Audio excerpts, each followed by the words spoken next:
Bonjour à tous et bienvenue dans ce cours du français. Alors, cette séance sera consacrée à une nouvelle leçon de lexique dans laquelle on va voir ce que signifient des préfixes et suffixes. Bon, il me paraît important de commencer par ce rappel.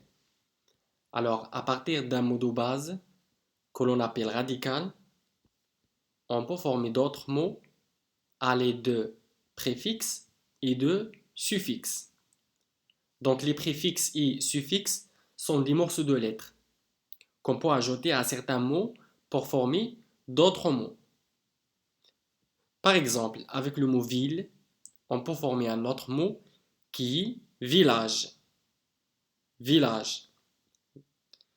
Et comme vous voyez, il y a une partie fixe. Jusqu'à ici, ville, ville. Donc, cette partie fixe du mot, c'est exactement ce que l'on appelle radical. Bien, le radical, c'est la partie fixe du mot qui porte le sens principal. On verra par la suite ce que signifient des préfixes et suffixes. Prenons le mot correct comme exemple. Comme vous savez, le mot correct, c'est un adjectif. Ici, un adjectif féminin. Bon, on va jouer un petit peu avec le mot correct. Tout d'abord, on va ajouter un morceau de lettre et in devant le mot correct. Et on obtient un nouveau mot qui est incorrect. Incorrect. Incorrect, c'est aussi un adjectif. Ça veut dire que la nature grammaticale du mot correct n'a pas changé. Correct, c'est un adjectif. Incorrect, c'est aussi un adjectif. Même si on a ajouté un morceau de lettre devant le mot correct. Et on appelle le morceau de lettre que l'on place devant le radical un préfixe. Un préfixe. On conclut alors que le préfixe, c'est un morceau de lettre qui se place devant le radical et ne change pas la nature grammaticale du mot.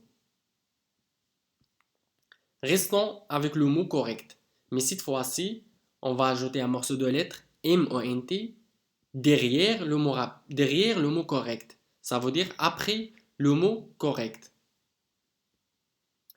Mais cette fois-ci, correctement, c'est un adverbe. Ça veut dire que la nature grammaticale du mot correct, qui était un adjectif, a changé. Et on appelle le morceau de lettre que l'on place après le radical un suffixe. Un suffixe. Donc, le suffixe, c'est un morceau de lettre qui se place derrière le radical, ou bien après le radical, et peut changer la nature grammaticale du mot. Regardez ce mot, ordinaire. Alors, à partir du mot ordinaire, on peut former aussi un autre mot qui est extraordinaire, à l'aide de ce morceau de lettre extra.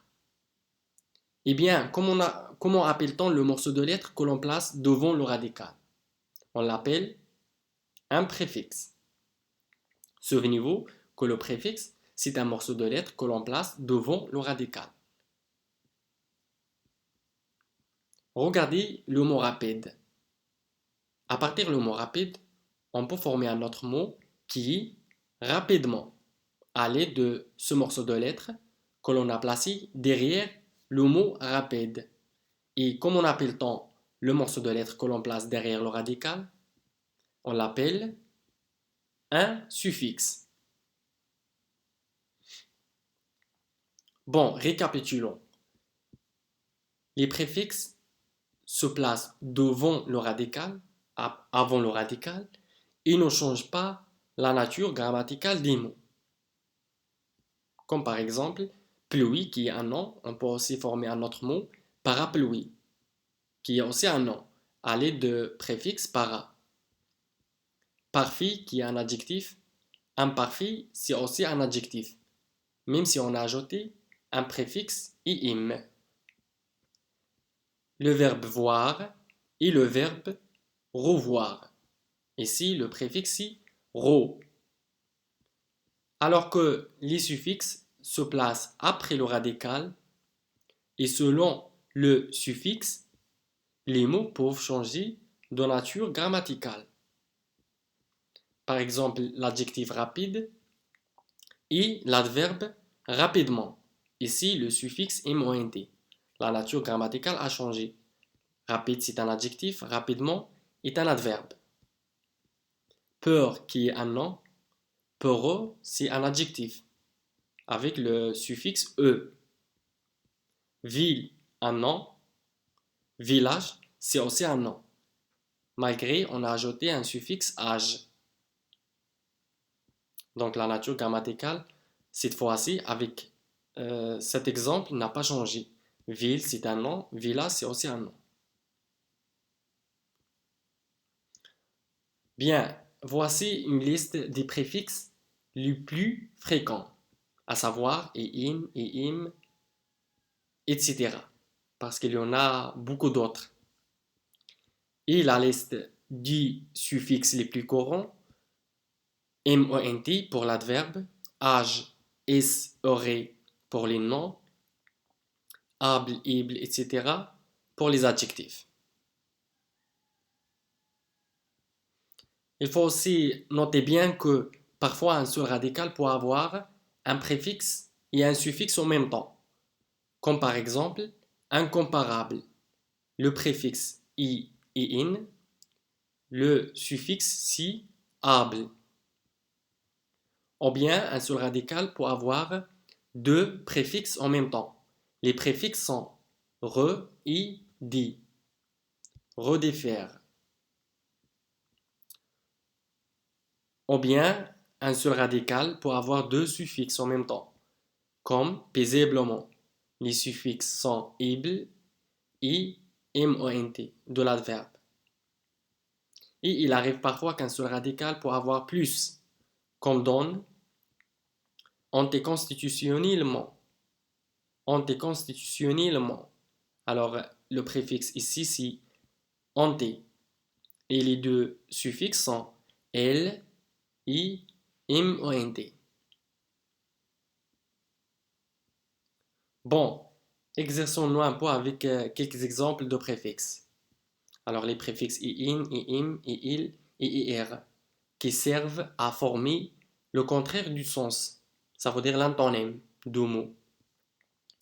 Comme par exemple, avec le mot connu, on peut former un autre mot qui est inconnu, à l'aide de préfixe in. Inconnu, c'est l'antonème du mot connu. Mais lorsque les mots commencent par la lettre P, B ou bien M, on ajoute le préfixe im.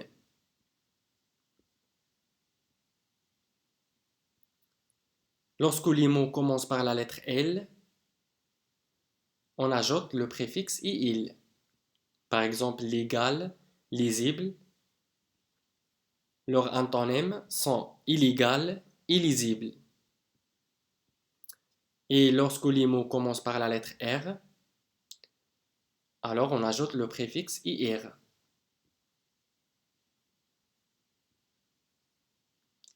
Bien, maintenant, à vous de répondre qui suffixe dans le mot vendable. Vendable, qui suffixe ici? Le suffixe i, able. Voilà, able. Maintenant, facilement. Facilement. Le suffixe i, mon. Passage. Le passage. Alors, le suffixe ici, c'est âge. Et maintenant, dangereux. Le suffixe i, e. Bien, notre séance est terminée. Au revoir à la prochaine fois et à bientôt.